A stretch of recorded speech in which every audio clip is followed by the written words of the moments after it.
Stanford University. Good evening, everyone. I'm Sven Beiker. I'm the Executive Director for the CARS program here on campus. And it's my great pleasure to welcome you here on behalf of the Revs program at Stanford and the Center for Automotive Research at Stanford to another lecture of our Open Garage Talk series. The idea for the Open Garage Talk is to bring accomplished members of the automotive world into our facility and invite the Stanford community, our industry affiliates, and of course our friends from the Bay Area to foster new conversations around the automobile. If you haven't signed up for our mailing list, please do so tonight. It's over there in the corner, that you make sure that you will also hear about further invitations. So that would be a great thing to do.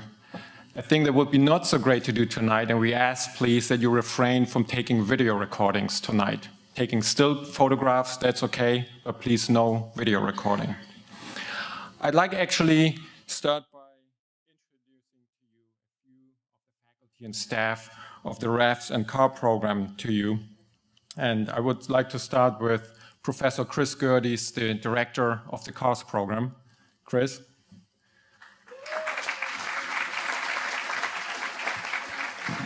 And of course, I'd like to welcome Professor Cliff Nass, the director of the Revs program.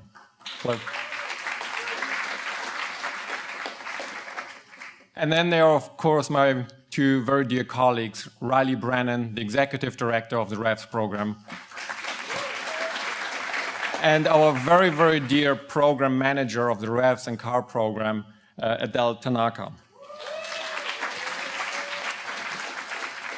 And certainly, a very big thank you goes also to Irina Du Bois with the Chime Lab, Jennifer Rahn with the DDL Lab and CARS, and Joe Huan with the CARS and Revs programs, who made this event possible tonight.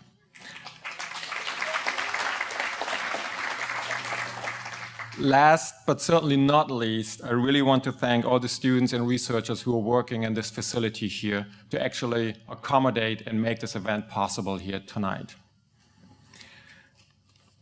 That's fine, that's fine, that's fine. Now, let me make a little bit of a transition from Stanford to our speaker tonight. And that transition I would actually do through our moderator for the talk, Diego Rodriguez. Diego, where are you? Diego is actually the founding professor at the Hasso-Plattner Institute of Design at Stanford University, also known as the D School. He's an entrepreneur in residence at the Harvard Business School and a partner at IDEO. Given his background at Stanford and innovation and being a car aficionado, we thought that Diego is a perfect moderator for the talk and the following Q&A session that we will have tonight. Now, finally, it is my great honor to welcome Chris Bangle to our lecture series tonight. I could introduce Chris Bangle to you just by quoting the New York Times. That said, Bangle is arguably the most influential auto designer of his generation. But let me also tell you a little bit more about his background, which he will probably share with us a little bit more in his presentation.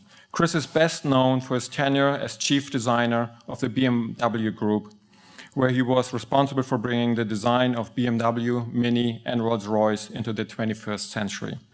Graduating from the Art Center College of Design, Chris began his career and then at Opel, and then actually moved to Fiat, where he designed the 1993 Fiat Coupe.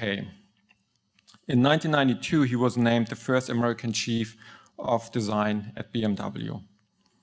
Later on, his mandate to strategize emotion through design has energized the brand, updating BMW's classic design with bold sculptural lines, a far cry from the traditional homogeneous car design.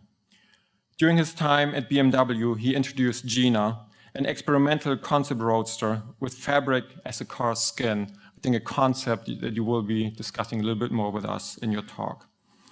After pushing car design language to its limits for 28 years, Chris announced his departure from the auto industry in 2009. Since then, he has been pursuing his own design-related endeavors from his studio in Italy. Working with clients around the world, Chris has given many talks, and his studio continues to focus on new design and cutting-edge ideas and innovation. It is my great pleasure to welcome Chris Bangle to you tonight for a talk on designing difference in a world of sameness. Chris, thanks a lot for coming. Thanks so much. Thank you, very kind. Thank you, guys. Thank you very much, Sven and Chris and Adela and the entire team here. And thank all of you guys for coming tonight. Does this work? Do I need this? This okay? Kind of is okay? Yeah, that's cool back there, all right? Okay, I've got a lot of slides because I want this to be a visual presentation, so don't really look at me. Try and look up at the monitors up there, and you'll get an idea where it's going along. The talk about designing a difference in a world of sameness, actually a very interesting title, and I thought I would approach it a little bit obliquely. I'll give you some examples. I'll try and lead through example, and hopefully out of that you'll get some of the ideas on what it means to approach the world slightly differently. I'm just checking to see how these monitors work. Oh, that works really fantastic. I came out of the car business, leaving basically a dream world. You know, car design itself is not all that difficult. Actually, you just go to a bunch of car shows, look at some really cool cars, and look at some cool cars. Then you find one that you like, and you take it into a production problem you might have, like a sedan. And you say, all right, I want this show car here, and we're just going to mush the two of them together. And the next thing you know, abracadabra, you got a car. Like, that was so tough, right? Actually, when we got done with this exercise, I said, that's pretty fucking cool, actually. I kind of dig that one, you know? Anyway, so I did this for almost 30 years throughout my experience in the car business, finishing up with those years in BMW. That's kind of what a day was like back then. Then I moved into this experience, which is a totally different kind. It's when you're on your own, you're an entrepreneur, or as the Germans say, selbstständig, which is a fantastic word. It means you yourself continuously. That's when you're on your own, right? This is where our studio is. It's in this set of farmhouses. You can see the crane there above it. The fog goes into the valleys in the wintertime. We do some interesting projects there with the team. Here's an artistic tree that we decided would be really good to have in the front yard because the dirt's only this deep anyway, because there's a garage underneath. And my wife said she needed a tree there, so the idea was, well, let's put a tree with a difference. And in fact, the whole idea is creating an experience for the people who come and work with me, the clients, the designers, they're all associates. Everybody who has an emotional stake in what we're doing, I consider an associate. That's why it's not called Chris Bangle Design. It's called Chris Bangle Associates. And I want them to really enjoy themselves there and try things in a different way. Here's our ping pong table, just as an example. No one knows how it's played, but doesn't matter. The more the merrier. It's cooler. And we do things that we try and take a different perspective on things, and in fact, one of them right here is a big bench we made and we put in the end of the vineyard. And one of the things I want to give you as a tip about difference in a world of sameness, which is kind of a funky title anyway, you know, like, one of the things you should look at in art is this. Art engages you, if it's good art, and it changes your viewpoint. And I think this example of this bench is a very nice one because it's compelling. You want to sit up there and feel like a little kid. And when you do, suddenly you see things a bit differently. You understand things. In fact, there's a little pilgrimage of people who come every weekend to go sit on this red bench. It's not a new idea. It wasn't original to us. But just putting it there in the vineyard really changed the composure of the entire area. And suddenly it made a difference to these people. And they want to do more benches, which is a cool thing. So if you think about this different and same, just in terms of wordplay, different, same implies a comparison. Comparisons imply perception, and perception means subjectivity. Okay, so we're down to that. It's subjective. It is not objective. It is subjective. And that means it's about how you see the world and how you understand the world. So my advice to you, and this is what I want to explain through example tonight, is don't look, but see. And remember, you can't understand it if you can't find a metaphor for it, as Kant would say. Right? Good old Manuel Kant. He was a Mexican philosopher, Manuel. Too many people know that, but he was really famous. Okay. The approach I would like you to think about is this one. And the first example I'm going to show you starts with this one. It's asking the question, why? In a pyramid of complexity that goes from why you do things to how you do things to what you do, the culture begins with why, asking that question. How you do it is a process question. And what it is actually nothing more than the culmination of those two. Like the proof in the pudding, what you do is just the mix of how you do it, and more particularly why you do it. And you should always ask this question from the top down, because you'll find that at a lower granularity level, 2 whats may actually not lead up to the same why at the top. It turns out you could be following a different track and come to a completely different conclusion why you're doing what you're doing if you start too close down at the bottom. So I've always tried with my clients and with our team to take them up as high as possible. Let's get into that why level. Why are we doing this? Why exactly? So if you think about cars like that, you ask yourself, why cars? Like, what is happening here with this whole phenomenon of a car? Let's talk about why people do cars, you know? Why are you interested? Engineers, you know, you guys, engineers, a lot of them out there, I assume, right? Stanford, really cool. Okay, why are you doing this?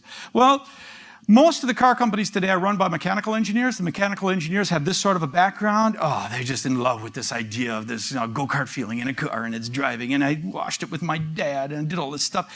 And you know, these guys are really effing good at taking that whole experience and putting it into an object that weighs 2 tons.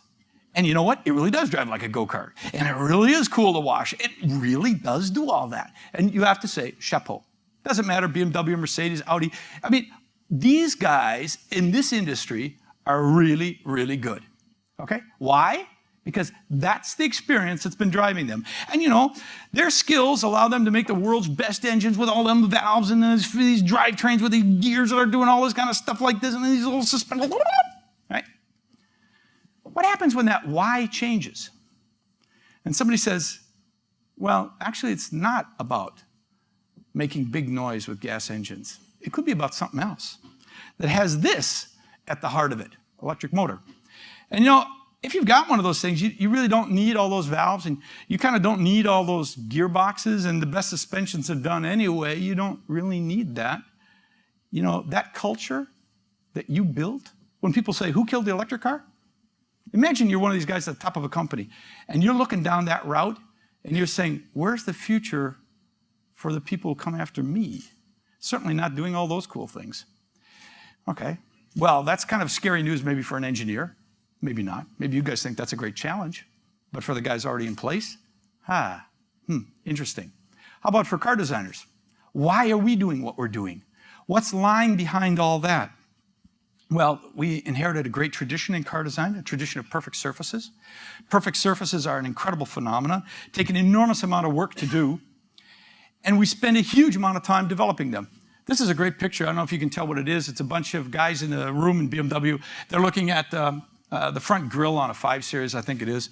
Here's Kareem Habib right here, or 7 Series maybe. But anyway, there's a little tooth you see right there on the grille. That's where a mating tooth comes with a plastic insert, goes into the plastic of the bumper. You would never see that actual little tooth on the individual drawings, CAD renderings of one or the other part. You'd only see it if you put them together and you get down at the right eye line and you look right there and damn it, there's a little tooth you can see. That has to go. And they go through the car, every crack, and they get rid of those. You can imagine how many there are in a car, because that has to be perfect. Why? Because what they're representing in that sheet metal and that plastic is nothing less than this, like Audrey. That's got to have an emotional connection to you, as if that car you're washing was a beautiful starlet. And you know, it doesn't take a whole lot to take what was really perfect and kind of make it not so perfect. We'll go back. Okay? Remember that the next time an engineer or some marketing guy or whatever comes up to a designer and says, I just want you to move this one part by 3 millimeters. You go, well, kind of no. All right? All right. So we leave that, and suddenly, out of all this love of perfection and everything like that, we wind up in a world that's totally silver. We wind up in a world of identicalness. How do we get there? Well, maybe it's because why we're doing what we're doing is leading us all down the same path. I hope you like silver, because you're going to get a lot of it. All right? I mean, here's 5 car doors. Just look at them. They're contemporaries, 5 different companies. These could all come from the same stamping line, you know, with slight difference. Like, we need all these designers to do this? Well, we decided to take a look at exactly what lies behind that when I was at BMW.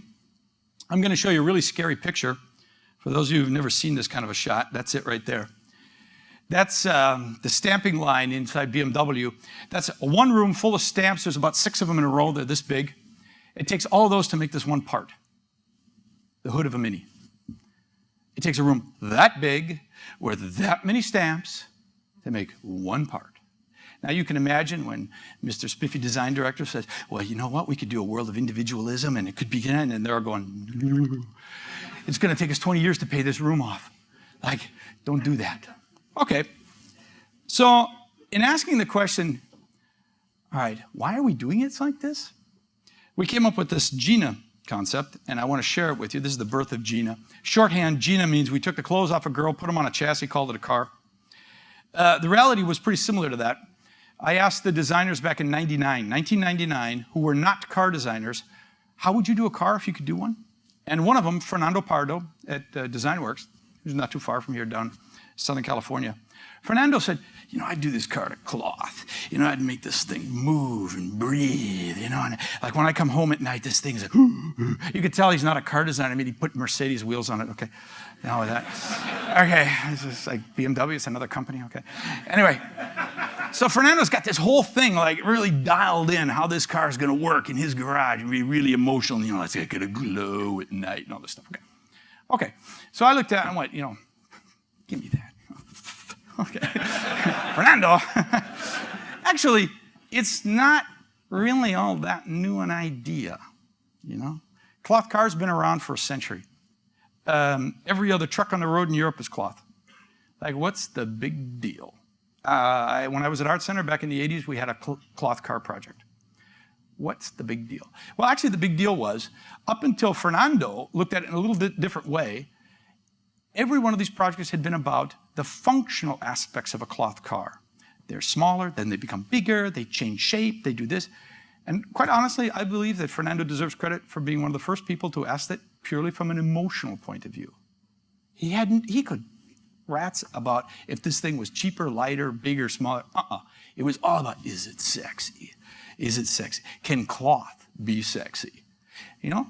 That really started us thinking, because funny enough, that emotion is why we sell cars. And myself and others, we started looking around this, and it turns out, you know, there's a whole lot of fabric in the world doing really cool stuff if you'll just look at it. And what is the outside of a car there for anyway? Is it there just to hide the ugly bits? Or is it there that maybe if we could see with other eyes, it shows us something else? You know, and certainly cloth can be emotional. If any of you know about the covering of the Reichstag, by Christo, right? This was a highly emotional moment for an entire country with just a piece of cloth. So we did this car. This is a little film clipsy that was shown in 2008. The car was actually built in 2001. It's a real car. You can see the door beams begin to show through the doors as it opens up and wrinkles. It's a driver. When you shut the doors, the wrinkles go away. It all tightens up again nice and neatly, just like your face. Right? To get at the engine, it opens up like this. It's not about a hood. When you sit in the car responds to you. Watch the fenders here. It's transparent, of course. Now watch the fenders change shape as the car gets a different attitude. Yeah. And we discovered you could do some things with the graphics, like the headlights, to give them that wink. Come on, baby. Thank you.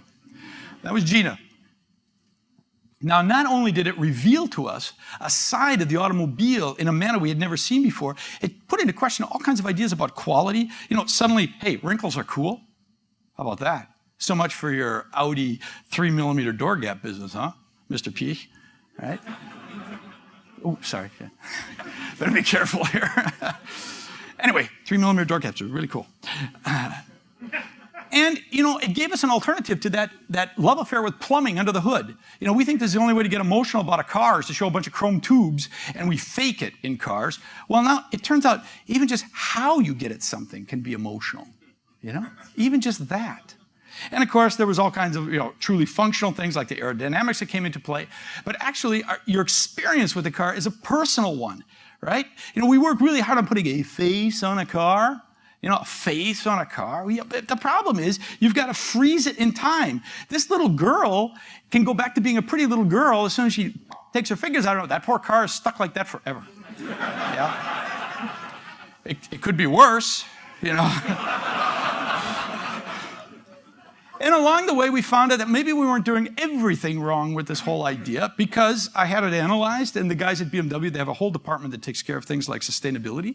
They found out 1 square meter of Gina skin is 1/10, no matter how you measure it, energy, recycling, deterioration, acid rain, doesn't matter. It's 1/10 the ecological footprint of painted steel. 1/10. Not bad. I'll give you a hot tip. It's only 1/3 better than unpainted steel, which shows you how bad the painting process is in cars. It's the most expensive part of the assembly process, is the painting process. Anyway, more importantly to us is suddenly it went hip. This is a really old data, 4.5 million hits, that was years ago. I mean, when this thing was launched, it was the hottest thing on YouTube, a car that no one had ever seen. And with whom? With this generation, which, by the way, guys, is not the generation that it wants to be James Dean in a Porsche. This is a generation that could give a damn about cars, quite honestly. And suddenly, this was hip and cool. Maybe is not so far off. And it inspired us to look beyond just a piece of cloth and look at a philosophy of making cars that would say, well, what can we do with, like, paper? Can we turn sheet metal into paper? Can we take a piece of flat laser-cut stainless steel and fold it into something three-dimensional? This instrument panel in that car, this is a concept car that was done after Gina, was entirely folded by the girl who designed it. You know, one piece of metal pops into a complete self-supporting stainless steel carriage for this car. And you know what? She didn't need a room all full of stamps to do that. She did that by herself. If we think about a future where we want to engage people, we want to inspire people, we want to bring them, enfranchise them in a world, maybe we can do it if we give them a chance to participate on this level, instead of just feeding raw material into a stamp and letting it do everything.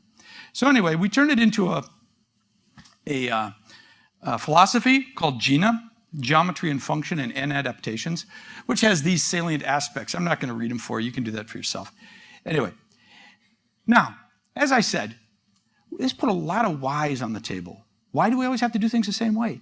Why are we doing it like this? And it brought into question that whole idea of perfect surface. Remember I told you about before? You know, the wrinkles and everything? So we began to look at perfect surfaces that car business puts a ton of energy into. I mean, a ton. Here's some guys, they're trying to understand if the reflections will work absolutely perfectly, just transfer beautifully across a surface in a CAD drawing. You know, architects, they've left that behind years ago. What's perfect surface have to do with beauty?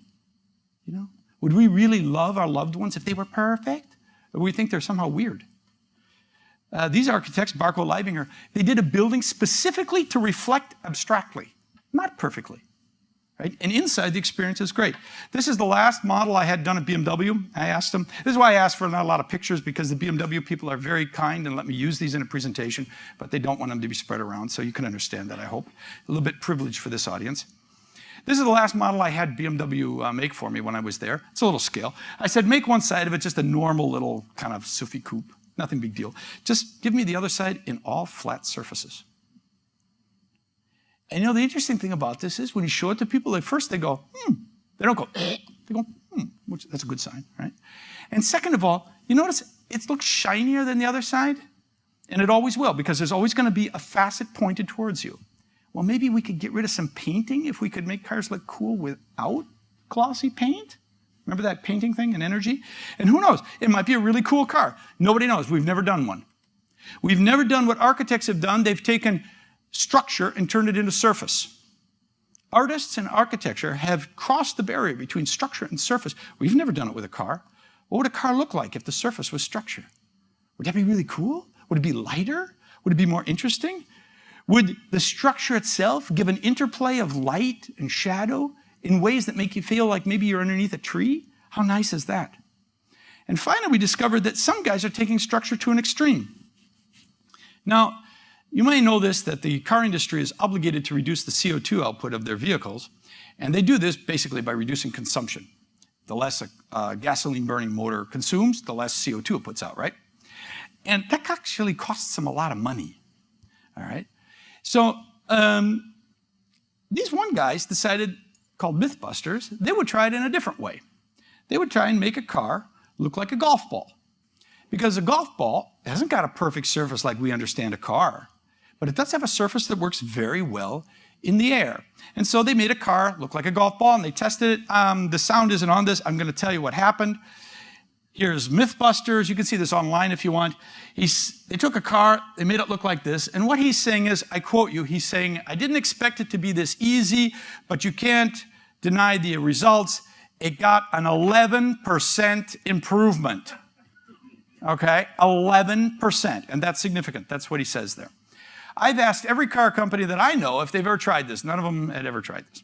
Okay, what does 11% mean? 1% fuel savings is 1 to 2 grams of CO2. You know, that's like if it's 100 or 200 grams of CO2 per kilometer. 1 gram, if you're going to solve this with engines or transmissions, has right now a price tag in any company, whether it's BMW, Mercedes, Audi, of about 80 to 120 million in development costs per gram. And these guys just knocked off 11 to 22 grams. That means our love affair with these perfect surfaces is $1 billion love affair. And I ask my students this, like, doesn't form follow function? Why doesn't a car look like this? Well, because it's ugly. Okay, well, whose fault is that? The car's fault or our fault? So we did a study and I ran a course in non-constant surfacing to see what would happen if we just got away from this idea that cars have to have perfect surfaces. I don't know if it'll work, but let's just open up our minds a little bit. And in fact, we discovered some other things. We discovered not only could you make brazen shapes take on a certain amount of elegance and a certain amount of non-continuity take on a certain amount of meaning, but you could also discover something that had never been seen before. I'm going to show you a little example of that. One of the ways of doing non-constant is called figurative. You know what figurative design is? It means it looks like what it is. You see it in buildings. You know, it's a guy holding up a pillar. Looks like a guy holding up a pillar, right? That's called figurative. Never been done in cars. Well, these guys did a swan on a car once, you know. But other than that, never been done. Well, this one designer, a young guy named Carl Soares, Carl's in love with the GT40. And he said, I'm going to do the GT40 figurative. And this is it. It's a monoposto, a single-seater. And I said, Carl, what the hell is this? I've never seen anything this weird in my life. It's all lumpy on one side, and it's got this kind of funky stuff here, and the front's all asymmetrical. What the hell is going on this car? And he said, Chris, you got to believe me. When you drive by it in a bus and look down on it, this is what it looks like. It looks like a Ford GT40 with the wind going over it in front of the Alps. That's what it looks like in top view, up there. Is that cool? I mean, to be quite honest, I've shown this picture to a lot of like really old dogs in the car business, and I never fails to get a smile out of them. And you know, it's been a long time since any of us have seen something new in sports cars. And this is really cool.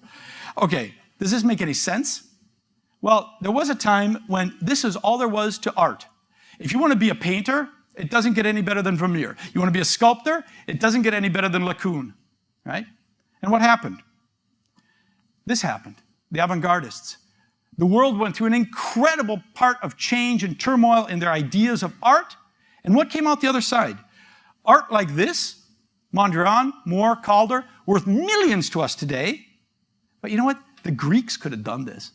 Like technically, was a piece of bent metal, what, a piece of stone, some paint. But it would have had no meaning to them whatsoever.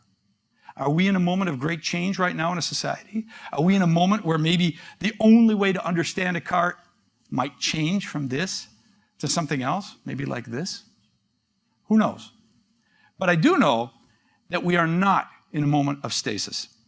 And in fact, I'll end part 1 of my talk, this is part 1, with this quote from Alice Rosslyn. When Gina came out, she said this: the most thrilling periods in design history are the ones of the greatest change, when designers interpret the shifts of science, technology, behavior, and politics for the rest of us.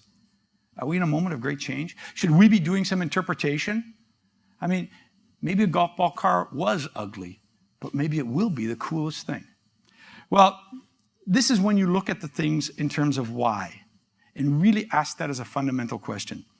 Another thing I want you to think about is this idea of perception, okay? And that means seeing the world in a slightly different aspect. You know this whole business of chicken and egg, right? Which came first, chicken or egg? Hope you appreciate this is a PowerPoint downloaded figure here, right?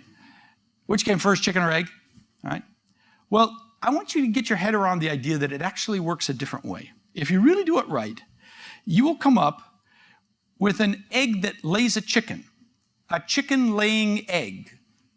What this means is that chicken was there all the time, right? That egg just had to come together and suddenly, well, of course it's possible. Of course it is. Self-driving cars, now there's a real chicken and egg, until finally somebody just says, no, the parts are there. We can do it. Boom, abracadabra, Same thing was said about alternative fuels. Oh, you can't have the infrastructure. Without the infrastructure, you can't have the vehicles. Well, hey, you know what? These guys started out, you had to buy gasoline at a drugstore. Okay? If you get the right egg, it will lay its own chicken. Now, I'm going to lay an egg on you. That doesn't sound good. I'm going to try and show you an egg now that I think the chicken is ready for. I think it's there. It will lay its own chicken. A little bit of background first. I did a project with MIT. It's another institution. It's like Stanford, but not quite the same. It's another part of the country. And shall remain nameless for the rest of this talk, but anyway. They're nice guys there. And they have a group called the Sensible City Lab, which basically believes in putting sensors in everything. Right? They even track garbage.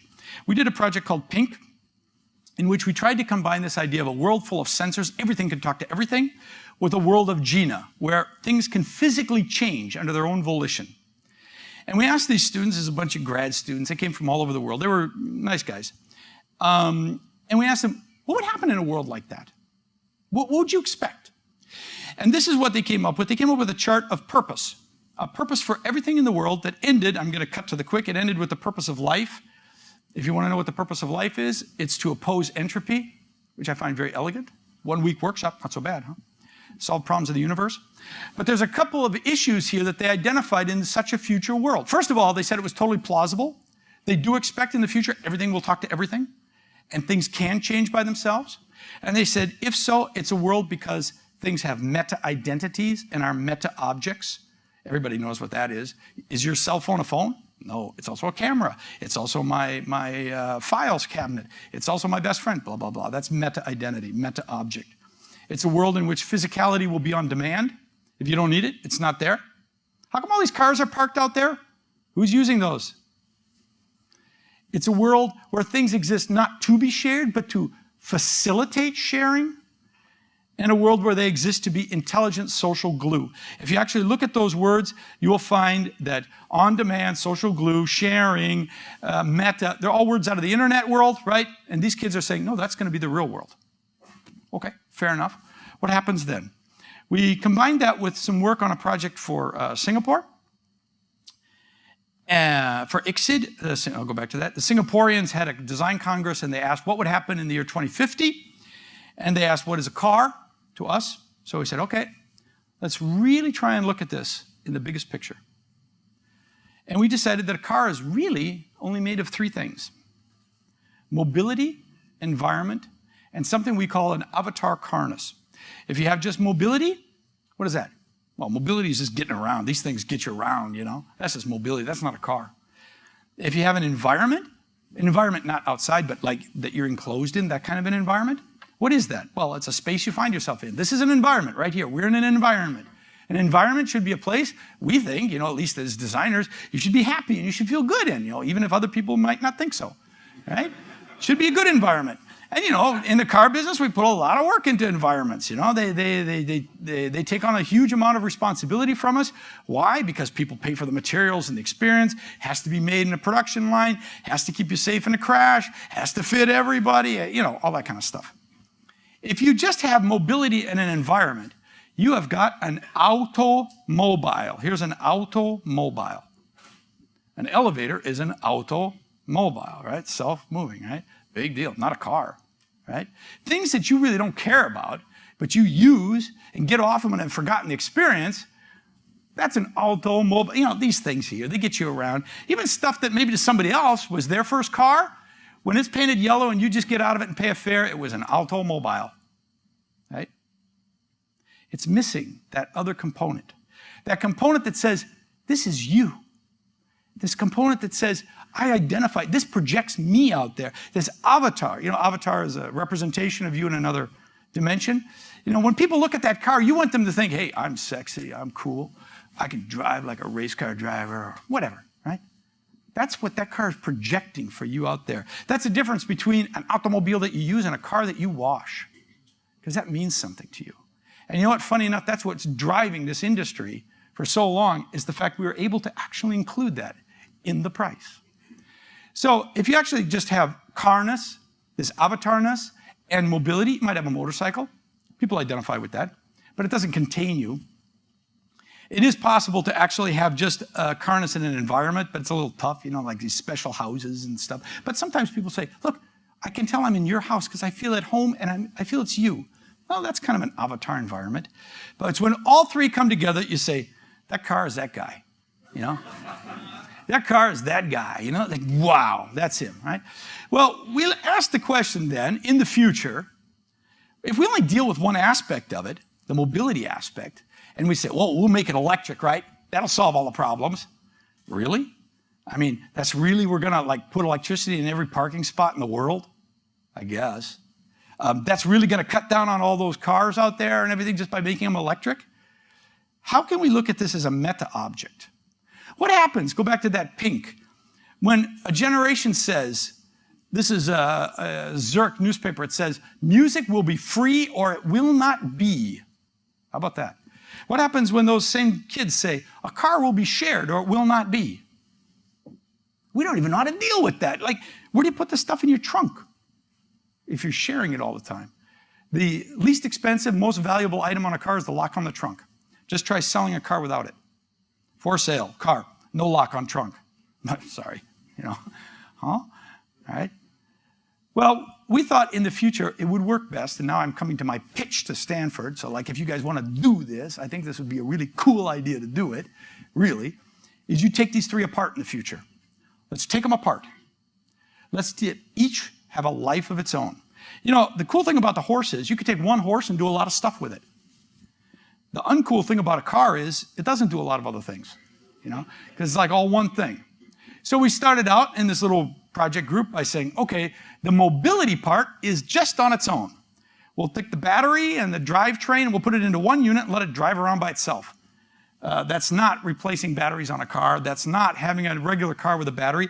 That is saying the battery and its wheels is its own thing and can go where it wants to go. You guys probably all know these little video clips. Here's a Google two-wheel vehicle done with General Motors, or not Google, Segway, sorry. A Segway two-wheel vehicle. So, okay, two-wheeled things can drive around. That's not a big deal. We've all seen Big Dog. Everybody knows Big Dog, right? Oops. There's Big Dog, It is old Boston Dynamics. They're much further along than that now. So walking things can exist. That's not such a scary idea anymore. How about this? This is Molecubes. You can download these online. These are self-assembling cubes. Check this out. They take themselves apart and they put themselves together. Okay, self-assembly, two-wheel balancing vehicles, walking. Now check this out. This is the coolest thing of all. Check this out. This is an off-the-shelf, normal Z4 coupe, could be a Mercedes, doesn't matter. But watch this mechanism. Look at how precise this is. This has to exactly get those parts without touching day in, day out, cold, warm, doesn't matter. Precision.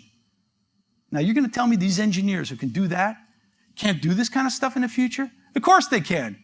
After all, they're not going to be making engines and transmissions anymore. Got to give them something to do, right? So what do we do with that? Well, we take this whole idea of autonomous moving, multiple wheels when you need them, on demand, sharing. I mean, this is an electric vehicle, does 300 kilometers an hour because it's got 8 wheels. But maybe sometimes you only need 2 wheels, okay? Autonomous driving, been established. You guys are doing it yourselves. And we try and take this and make them work and separate the avatar. What do we do with that avatar? What do we do with it? We still want to have that carness. We still want to have some identity. We just have to look at the world a bit differently. And then you realize that many things that we have in our vehicles are doing a different job for us. It may be holding your Coke, but it's really doing this job, right? The world's oldest cup holder was invented by the Egyptians. He kind of ran behind, and behind the chariot and carried it. In the future, in 2050, what do you want your Ferrari to do with you? Huh? What is going to be the issues that are going to be important in your life that you want really sophisticated machinery that has an identity to be a part of your life? Do you want your Mercedes or BMW or whatever parked out on the street all day? There's 100,000 euros sitting out there getting beat up. Or do you want it upstairs saving your life? Healthcare is going to be the #1 issue in 2050. So why isn't your BMW maybe making you healthy or saving you? And who says it's got to look like some kind of dorky robot? Maybe it looks as cool to wash as something you used to know with the hood and fenders. Maybe it's got that gestural approach of Gina that lets it stand and be its own person, even though it's helping you. And that box that you ride around in, so now you see what you saw on that first slide. This is my car of the future. How about that? And that box you ride around in, well, we can let it just be a box, you know. When your car avatar gets in, it can spread out your seat cover for you, so you always sit in your seat and things like this. And even a box can be made very formal. You can take a flat surface and make it look like it has curves just with good graphics. Just graphics, okay? What will that mean in the future? Well, the one thing this current generation likes to do is command communication. And around us is a world full of communication. You honestly think these guys, you guys, are gonna let go of that? I don't think so. Cars were made for communicating, right? We've been communicating on cars ever since a spray can was invented, all right? People have always been doing it. But what would they do with it in the future? Would they turn them into big brand statements? Would they make Facebook all over them? Would you park 6 of them together and watch the World Cup on it? Would you let somebody else pay for the parking? Because what do you care? Would you let whole street corners be run by maybe advertisers because they pay for your gas and everything like this? And the more cars that come, the more it makes the message, right? I don't know. But it certainly seems like an alternative use to all of that availability once we decide we don't have to just put it all into one package, you know? Now, whether this is the right combination for the future, it's one idea, okay? And it's certainly, in my opinion, an idea that looks like it's got a lot of chickenness around it, if the egg looks cool enough. If we can make the egg cool enough and say, after these generation of vehicles, there comes this one, that would be really cool. Man, maybe that's a bit too much. Let's like put one jump in between. Maybe something like that, okay? Now, today's talk was about difference in a world of sameness. I don't want to tell you that the world is the same everywhere, but I will tell you, even when you're in a rushing river, if you're on a boat floating at that same speed, it looks all the same. I think it's time you step out of the river a little bit and look at it from a different aspect. If you look at it through the aspects of some young students who say, you know what, we expect the world to be different in the future, that's pretty good. If you look at through the aspects of a philosophy of design that says we can offer a different way of doing things, maybe that's pretty good. One thing I do think is the stuff I showed you tonight, I really kind of believe it fits that. It fits the mold of what they're expecting as a meta object, and it fits the mold of what we all expect in terms of services in our world that excite us and get us thrilled about the money we put out for something. This is an old saying from Oliver Wendell Holmes: a mind expanded to fit a new idea never returns to its original shape. Okay? I'm not really sure this was all new ideas for you tonight, but I hope a little bit your minds have been expanded, and a little bit of you will be going out tonight looking for that chicken that's around that egg somewhere. Thank you very much.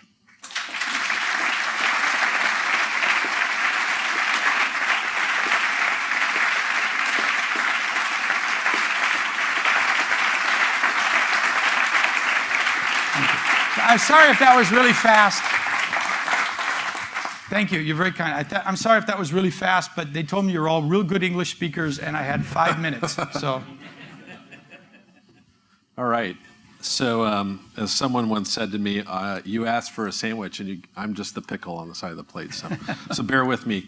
So, wow, I want to go back to egg-laying chickens, your last image, and also talk about— Chicken-laying eggs. Chicken-laying eggs. Right.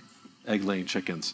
The whole cycle, meta objects, cars were made for communicating. So I'm just going to ask one car question, then we'll talk about you and design and the world and everything. But we're in the heart of Silicon Valley here. Car companies seem to be increasingly becoming about software and really experiences, and maybe the sheet metal is just the price of entry. Mark Andreessen, who's a smart guy around here, has a theory that software is eating the world, meaning that software has taken over the music industry, books, defense industry, a lot of stuff. And so I have a question around, yes, there's a push for a difference in a world of sameness, but if you look at what happens with software platforms, there's a drive towards a monopolistic aspect to them. So OS X wins out. Android will win out over the iPhone most likely, right? You get the world of Windows dominating stuff, even though it's really not the best solution. What happens to all these car companies that are focused on creating their own brand, and this car looks different than this one just a little bit because we're car designers, when you have a Google that's going to come in and actually own the majority of the car experience that we're all going to be buying because it's software? Well, a fair question. You could probably look at it from a couple different points of view. I'm trying to tell you tonight that the physicality, is nowhere near an end. It only is in our minds because we think it has to be what it is, right? But actually it could go far beyond that. And B, it can be car design even if it doesn't have 4 wheels attached to an object made of sheet metal or plastic. It's still car design, at least to me. To me, car design is when you really focus on the emotion of something and put that into the primary communication aspect of what it is you're creating. It's still car design. Now, the companies that you say are trying to eke out their individuality, they're having a hell of a time of it. How many people out here think all cars look the same? Kind of just, yeah, okay, fair enough. At least some of you out there. Me, I do. They all look the same, except for the ones that suck, but they look the same, right? We're not in the golden age of car design we want to be in, right? But they have some really issues out there because brand equity is the major fear factor, and they're terrified that if you change people away from a brand image as it has been known and known and known and known and known, they'll get nervous and they won't know who you are anymore.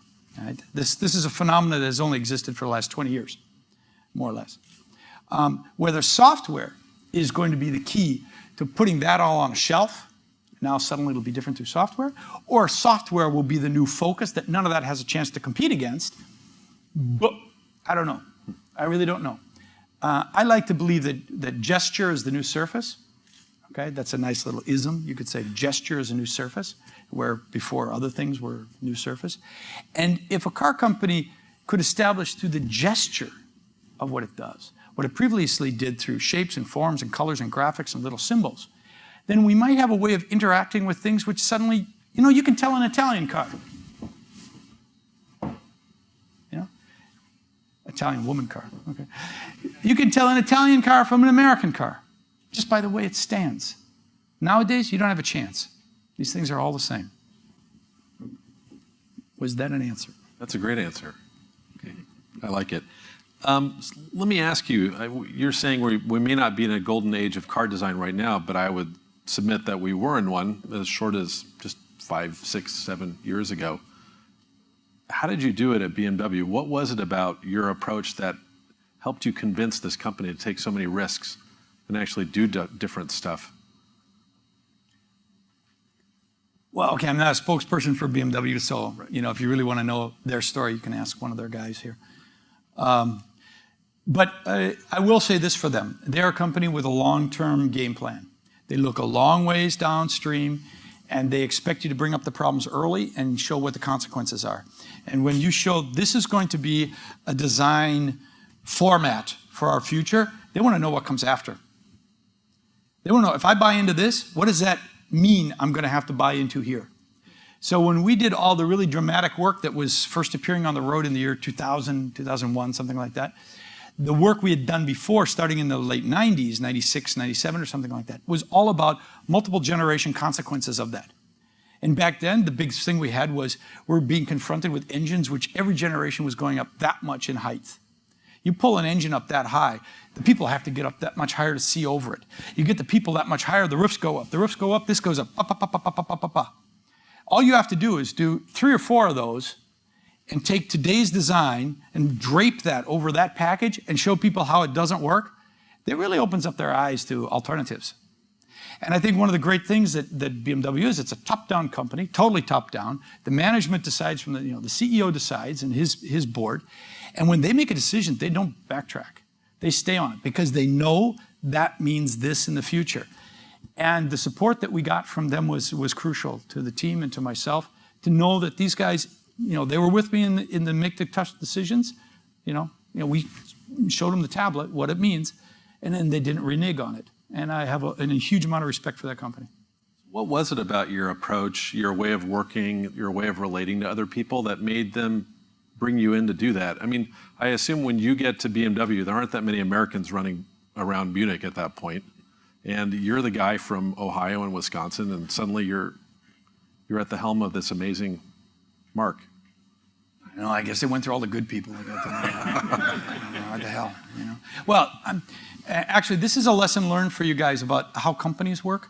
This is a company that in the first week I was there, I got a visit from the personnel department, and they said, "No, we're going to talk about your successor." I just got here, you know? They take issues like that super seriously. They expect managers to put together a game plan for the successorship. They expect the grooming of it to happen over an extremely clear time frame. And they had not done that. That had not happened prior to myself. There was a 2-year gap in that company without a design director. And that gap is really a painful one for your team, for your people, for the products, everything. It's not something you want to let happen. And I was American, I was at Fiat, nobody knew any of my work, but I had worked with a lot of people, and I think they put a word in. So how did you become this Chris Bangle of this enormous creative confidence, right? I mean, you're able to walk in and I have a point of view and things should change and cars shouldn't look all like these silver blobs. Where did that happen? I mean, family. What, like tonight, or do you mean back then? Back then. I mean, now too. I mean, you're a very confident guy and very creative guy, and those don't always go together. But how did that happen? I mean, how did your family help you become the way you are, and friends and environment and all those things? You're asking like really weird questions today. These are the hard ones. But yeah. We'll do a fun one next. Okay. I have to go, actually. I know. I might have to too. Yeah. And my successor. Yeah. Well, actually, I do have a plane to catch. So, yeah. You know, I believe in doing your homework. You got to do your homework. Do your homework and show your work.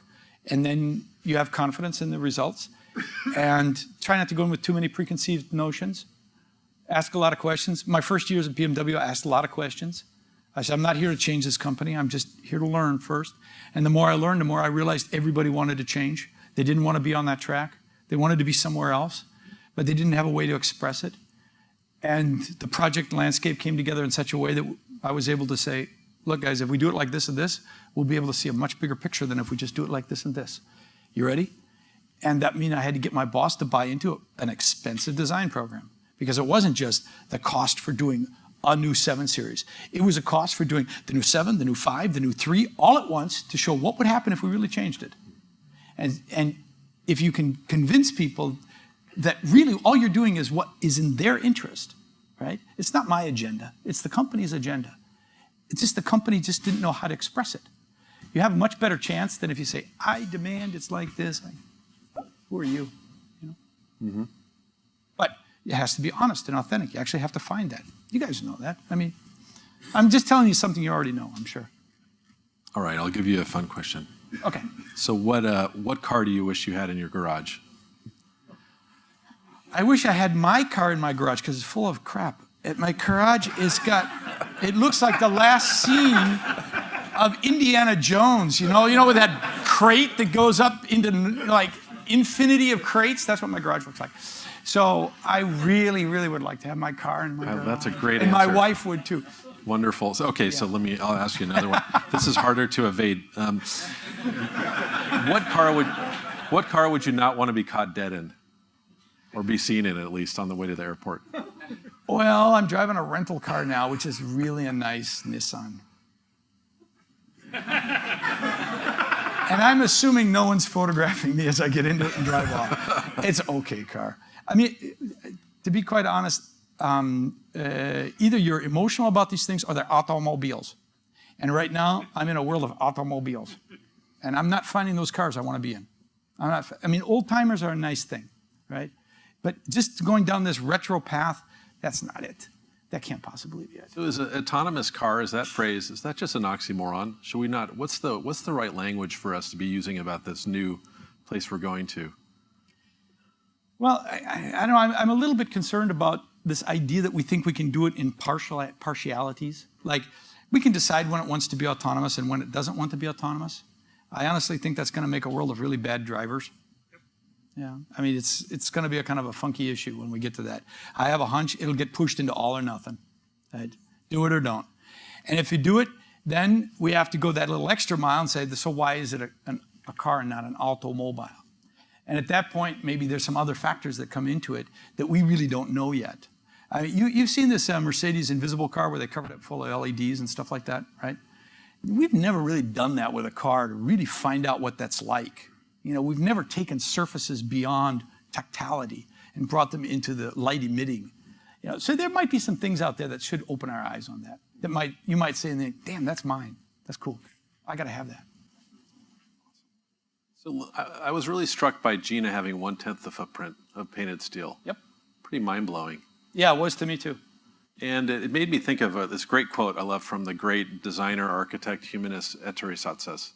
And he said, design should be a moralistic event, meaning whatever I do should be for the betterment and improvement of society. And I'm wondering what you think about that statement by him. You know, Satsas also said, if it doesn't have to do with love, I'm not interested. And I think that sums that up even more. Yeah. Yeah. And I wish I could do everything to that extreme. I think that's really beautiful. I mean, I really wish. I think I'm trying to, anyway. That might be the secret to your success. I don't know, maybe. So I'd like to open it up for some intelligent, penetrating questions that are far better than mine. So, yes, gentleman with the glasses, red shirt. So with this new batch of designers and engineers rolling out, you kind of mentioned the things you're looking forward and seeing. What are some of the things that make you quiver, make you fearful of? I really like mechatronic things. And when I see a young generation kind of grab onto that and say it's not all digital, it's also about the physical, I get really hyped on that. I think that's cool. The digital stuff I really respect, you know, the stuff that happens behind the screen and really influences us. But when I see particularly young people who say, you know, I can get a really cool effect out of this and I'll enjoy it because it's tactile and it's phenomenological. It's practical, as they say. I learned that in the movie business. Do you know that? When it's done not with CG, but it's done with real stuff, they say it's practical. And I think that's a cool word. So that gets me excited. And I'm really, really impressed that particularly young car engineers, which I've had a little bit to deal with, some young car engineers, they're real car guys, okay? They're real car guys, but they're not focused on the past. That's neat. That's cool. There's an opportunity there. If you were in school right now, would you be studying cars again and how to design them, or would you be learning how to code, do websites and mobile apps and all that stuff? I'm not smart enough for that. You got to be smart to do that kind of stuff. I think I'd be in a confusion world. It's very confusing as a student in design now. I empathize with these guys. Car design is like imploding. Everybody wants to be one. There's no jobs. And everybody who's doing the job is like, what the hell is this, right? It doesn't have that sort of love affair of speciality that it did back, 30 years ago. It's very difficult for these kids. The ones who come through really on top, they are really damn good. But there's so many others in that whole wake that it's just painful to watch. Whereas product design is turned into, how clever can I be? We've solved all the problems. Now it's just about being clever. Look, I'm more clever than you are, and I'm more clever than you are. So everybody wants to do a chair, which is super clever. Oh, that was good. A table, which really clever. It stands up and can juggle. I guess. It's just be really clever, right? And the graphic designers, I don't know. I kind of get lost on this thing. May I go into fashion? Mm-hmm. What do you think? I think you should. That'd be cool. Yes. As an old art center grad myself, I look at the car designs that you see in magazines, and really, our concept sketches in 1960 were not that different from the ones that we see today, except for the size of the wheels. Do you have a comment on that? Well, actually, a guy who went through your school at the same time, we just met earlier today, 1960 you graduated, right? His name was Orland Irvin. And he went to school when I went to Art Center. He came back. This guy, this is very interesting. This guy was an Art Center grad, went into Pontiac, worked in there for 10 years. 10 years car designer, left GM, worked 10 years as a bank manager. Okay, left that, came back to Art Center to go to school while his daughter, who was born the first time he was there, was graduating, okay? And so he was in my class. He just kind of came back. He was buffing up his skills, and he wanted to go back into doing design, right? Which he did eventually. Anyway, so I asked him, hey, Orland, how come you left GM? I mean, you had a career. You were on fire. You were moving. You went to be a banker? Like, sorry, I'm just exaggerating here. Like, why'd you do that? And he said, well, Chris, in 1960, we thought in 10 years cars would fly. Cars don't fly. And it sounds kind of funny, like you want to laugh about it, but think about that for a second. That, to me, for him, was a revelation, maybe you're nodding your head, that a vision of a generation was gone. If you look at the cars done in the 70s, by that generation who lost that vision, they're awful. And I really believe it's because they were a lost generation. They lost a vision. Cars don't fly. My generation came along and, yeah, we didn't care about flying cars. We were into other stuff, right? So a big wheel comment, I got to ask this question because it really bugs me. So my friend Owen is standing in the back of the room. He drives an M3 with luscious 18-inch wheels, looks killer, looks like the rendering. And then your marketing guys, to create a pricing my marketing guys? The marketing guys create this pricing hierarchy by selling the same car with like 13-inch wheels, and they look terrible, and there's this much gap in the fender well. How do you feel about that? Guys like big round things, okay? Okay, let's keep moving. Next question. Yes, sir. And they will pay for that experience. They will pay. It has been established. Like my friend. Okay. You brought up a point that I really appreciated hearing. The cars have emotion. Cars, to me, are a thing of passion. But I see that we are at a bit of a crossroad, fork in the road. There are a lot of people who are having cars designed for them to meet the lowest common denominator. They are not capable truly of driving anymore. And I fear the loss where everybody is trying to accommodate that lowest common denominator, and we are going to be left without the carness, which would evoke the passion, the emotion that to me is what owning a car is about. I agree. We're pretty much there. Sorry, you're right. Yes. And we are there. And I have to leave soon. Okay. No, I'm not kidding, guys. No, But I do have to leave because I got a flight out of here, and I have to leave soon. So I'll ask you one more question. I'm going to ask. Them or one? Let me ask a hard one. Forgive me. I got to ask this one. It's the last one. Well, you're up here. I know. I have to end it. I get to end it. That's my payoff. Where do you want to go? Where haven't you been yet? Speaking about design, where you want to go? What are we going to see from you in the next part of your life? Can we talk about this thing we talked about today in your office? You got it. Yeah. Okay. I'm going to throw this at you guys. I was talking to these kids here tonight about this, and I want you to think about this, okay?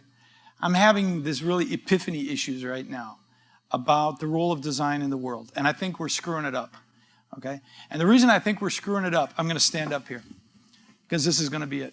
I'm going to go off. I think we're screwing it up because we are focusing too much on the designer and the design, and we're not focusing on the fact that designing, okay, is something that should be celebrated. And there's a saying that the Italians taught me in Italy, which they say the fox is pretty because it has a pretty tail. And by that, they're telling me with my business there, they're saying, you know, it's okay, Chris, you, the fox, should do well. But it's more important that the tail, the hotels around here, the restaurants around here, the little people, they benefit from the fact that you're here. You bring in clients, you eat in these restaurants, that the tail is pretty. And when the tail is pretty, the fox is pretty. That's very nice. If you look at the tail in design, it's really ugly, okay? And I'm not talking about sustainability issues that we make a bunch of plastic stuff that pollutes the world and stuff like that.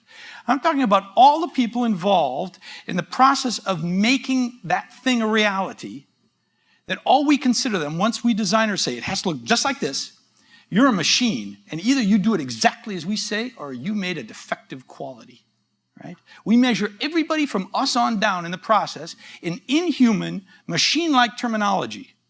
There's no room for contribution from them. There's no room for them to say, I did this one my way. Everything we do beyond us, we consider inhumane. If you want to read a good book on this, you should read Eric Gill, called On Typography. Really cheap book, very thin, you can get it on Amazon. It's a fantastic book about the dehumanization through the fact that we designers consider ourselves so elite. What we say is this, and everything after that is measured in terms of wrongness. Now, this goes against the grain of everything that I was brought up to believe about the manufacturing process, everything I was brought up to believe is correct. And I'm not talking about putting design in the hands of the client. I'm talking about every single person in the world should believe that they're a contributor somehow, that they're enfranchised, They belong in the process of creation. Somehow, tiny little bits. And I don't think my generation can solve it, and I don't say I have the solutions. But I do know it's a challenge out there in front of us. If you look all around you in the world, you see people screaming to be enfranchised, screaming to be participants, screaming for a sense of contribution that they count. That means we as designers, we have to acknowledge that and figure out a way that we like the fact that somebody else contributed, instead of just saying, make it perfectly identically like this, and everything else is wrong. That's the challenge, and I hope in some way, shape, or form, I can see that a little bit of a reality. Oppose entropy. Thank you very much. Sure. Thank you very much. Thank you, guys. For more, please visit us at stanford.edu.